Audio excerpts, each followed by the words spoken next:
Well, today's question was sent in by Joshua from Melbourne. I think this time I have a genuine question.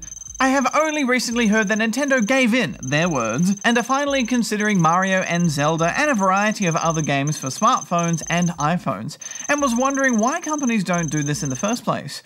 Wouldn't they make more money to begin with if other companies did it in the first place? E.g. BioShock make a complete collection and bring it out for PS4, Relic make a Mac version of Homeworld.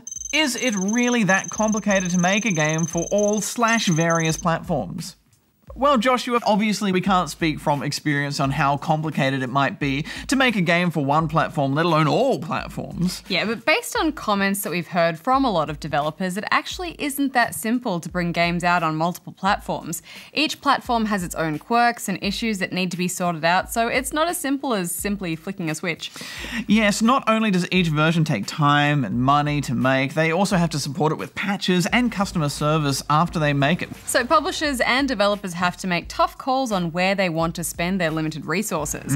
We know a lot of indie developers in particular struggle with developing for multiple platforms because for a small team, bringing a game out on everything is almost impossible. But in the case of Nintendo, I think for a long time they very strongly believed that their software is what drives their hardware sales. If they start making games for all platforms, then why would people bother buying a Nintendo console?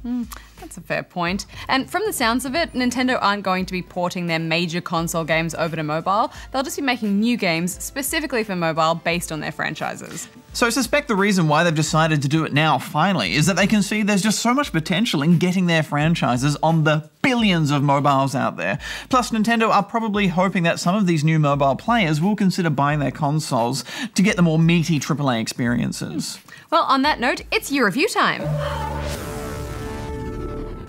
Oh, we haven't done one of these yet this year. How about we see what everyone thought of the Order 1886? Sounds good to me, Hex, and it's gathered quite a range of scores from you all. LAC_83 summed it up saying simply, looks great, plays not so great. 2.5 stars. But Dark Abyss here was clearly a fan, saying, I love this game. In my opinion, those scores didn't justify the game. You can tell they did an excellent job and put in a lot of effort. 4 stars. I know. Back down at the bottom of the spectrum though, Null wrote, the letterbox thing is frustrating as hell. Nowhere near enough gameplay, and way too many QuickTime events. Big claim, lame game indeed. 2 stars. Guilty. Guilty. Guilty. I hear you there, Null. Filthy letterboxes. I do not like them, Hex. I spit on them. Don't spit on me. Marweddle clearly had a similar experience, saying, frustrating stealth and boring combat ruin what should have been an epic adventure. 2.5 stars. Well, Ace gave a glowing review, writing, loved this game. The story just kept on pulling me back to play just a bit more until I finished it. 5 stars. And finally, Kay here also enjoyed it so much they couldn't control their fingers, writing, Astafafasa. Rantings of a fanatic.